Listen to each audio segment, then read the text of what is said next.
हा ठीक आहे. ते शेतकरी म्हणूनच घ्या. हा शेतकरी म्हणून, शेतकरी म्हणून.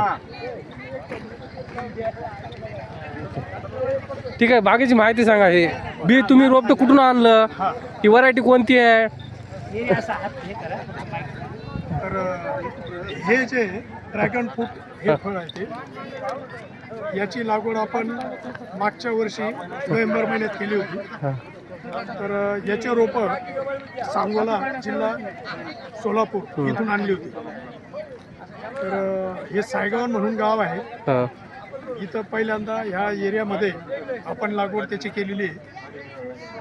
तर याचं उत्पन्न बऱ्यापैकी शेतकऱ्याला चांगलं येतं. चांगलं आहे ना. तरी वर्षभरानंतर याचं उत्पन्न चालू होऊन जातं. आता साधारण किती महिने झाले या बागेला लावून? या बागेला लावून आता बरोबर 12 महिने झालेले. 12 महिने झाले. व्हरायटी कोणती आहे, वाण कोणता आहे? तर याला जम्बो रेड नावाचा व्हरायटी. हां हां. तर याला पोल बनवायला 400 रुपये खर्च येतो. एका पोलला? एका पोलला 400 रुपये. आणि त्याला पोलाच्या अवतीभोवती 4 रोपं आपल्याला लावा लागतात. एक रोप साधारण तुम्हाला 40 रुपये ते 60 रुपयापर्यंत मिळतं. रोपाच्या क्वालिटीनुसार आपल्याला ते रेट मिळतं. बरोबर. तर एका पोलाला 4 झाडं लावा लागतात. साधारण ते 200 रुपये तो खर्च आणि पोलाचा 400 रुपये खर्च. असा एका पोलासाठी 600 रुपये खर्च येतो. एका एकरामध्ये किती बसतात हे? तर एकरामध्ये आपण लागवड जशी आपण त्याचं अंतर घेऊ त्यानुसार ते लागवड होते. एका एकरामध्ये तुम्ही 400 पोलापासून तर 1200 पोलपर्यंत तुम्ही लागवड करू शकता. त्याचं अंतर किती बाय किती? आता ही जी लागवड केलेली आहे ही 2 ओळींमधले अंतर 12 फूट आहे आणि 2 पोलांमधलं अंतर 5 फूट आहे. पट्टा पद्धत आहे. पट्टा 12 बाय 5 वर ही लागवड केली. तुम्ही ती 12 बाय 6 वर करू शकता, 20 बाय 10 वर करू शकता. हे 12 महिने येऊ शकते. पीक आहे ऋतूनुसार बदललं जाते. तर ऋतूनुसार बदलत नाही. हे जून महिन्यामध्ये याची फ्लॉवरिंग पिरियड असते आणि ऑक्टोबर अखेर हे परिपक्व होतं आणि विक्रीला निघतं. पण हे वर्षामध्ये साधारण किती पिकं निघतात ह्याची? 12 महिन्यात किती पिकं? एकदाच पीक येतं. 12 महिन्यात फक्त एकदाच पीक येतं. तो कोणत्या ऋतूमध्ये येते? हे जुलै महिन्यात फ्लॉवरिंग होते आणि त्यानंतर ऑक्टोबरमध्ये परिपक्व होतं. म्हणजे त्याची परिपक्वता झाल्यानंतर बरं ऑक्टोबर नोव्हेंबरमध्ये याची फळं येतात.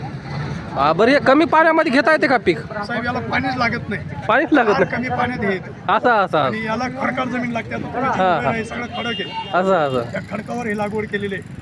असं म्हणजे कोणत्या जमिनीवर येतं का खडखडच लागते? नाही, कोणत्या जमिनीवर होतं? पाणी साचणारी जमीन नको म्हणजे निचरा होणारी जमीन ह्याला पाहिजे. पाण्याची जमीन जमत नाही आणि कमी पाण्यामध्ये पण याचं उत्पन्न होऊ शकतं. एकदम कमी पाण्यात उत्पन्न आहे. साधारणतः एकरीमध्ये तुम्हाला किती उत्पन्न होते? ते काढून दिलं बियाला पहिल्या वर्षी एकरी याचं साधारण ते काढून ठेवले. उत्पन्न येतं. दरवर्षी याचं मल्टिपल होत जातं. कारण फळांची संख्या वाढते, फळांची संख्या वाढते. तर एकरी आता सोलापूर वगैरे ह्या भागामध्ये एकरी 10-10 लाख रुपये उत्पन्न करणारे शेतकरी. याला खर्च फार कमी आहे.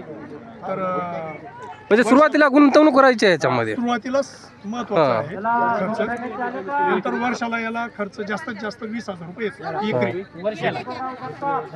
20 मध्ये सगळं होतं. याला निंदणी टुकणी फ्लॉवरिंग तुम्ही जे काही सगळं. तर शेणखत मात्र त्याला दरवर्षी द्यावं लागतं. एकरी 4 टारल्या जर तुम्ही खत दिलं तर त्याची ग्रोथ एकदम भारी होते. आणि रासायनिक खत तुम्ही तुमच्या गरजेनुसार देऊ शकता. काही गरज नाही. फक्त त्याला जे ना बुरशीचा अटॅक असतो, बुरशीनाशकाची त्याला फवारणी करा. बरं, आता हे आमचे जे शेतकरी आहेत हे शेतकरी बांधव परभणी, नांदेड, हिंगोली जिल्ह्यातले आहेत. आणि कोणत्या जिल्ह्यामध्ये आले तुम्ही सांगा बार? आता हा छत्रपती संभाजीनगर जिल्हा आहे. कन्नड तालुक्यात आमचं गाव आहे. सायगाव म्हणून हे गाव आहे. चक्रधर स्वामींचं इथं मंदिर आहे. आज तुम्ही सगळे लोक इथं आलेला आहात. योगायोगाने माझ्यासोबत आलात. धन्यवाद. तुमचं नाव सांगा पूर्ण एक बार. भटू श्रवण मोरे. ठीक आहे. गावाचं नाव? सायगाव. ठीक आहे. तालुका कोळी समाज. कोळी समाज हा मी बी पण कोळी आहे. ठीक आहे ठीक आहे. जास्त बोलावर नको. चला चला तिथं नको. मग नाही. ठीक आहे ठीक कोरडं झालं पाहिजे. हा. हो. आहे चला ठीक आहे. कोळी साहेब धन्यवाद धन्यवाद. ए, जरा व्हिडिओ घ्या आमचा फोटो काढा एक. तू फोटो काढ ना साईडला एक करू कॅमेरा समोर फोटो काढ. ते चालू पण राहू दे आणि फोटो काढ. फोटो काढायची कॅमेऱ्यावरती. ते साईडला पण लावायचं फोटो काढायचा व्हिडिओ मध्ये. आम्ही कोळी कोळी शेत म्हणजे आमची सर्वात जात पहिलं एक समाज एक. समाज आहे आणि सर्वात अगोदर म्हणजे हे नैसर्गिक पूजा जसं की बिलकुल. हवा पाणी आणि ही धरती जमीन हे आद्य दैवत मानल्या जातं कोळी समाजामध्ये. कारण हे प्रकृतीचा नियम आहे. ते सोडता येत नाही कोणालाही. तर आज आम्ही शेतीची माहिती पटवून शेतकऱ्याला देण्यासाठी तुमची शेती तुमचा विकास आपली माणसं आपली माती म्हणल्यासारखं काम झालंय. दंडवत प्रणाम. धन्यवाद. ठीक आहे. हो धन्यवाद.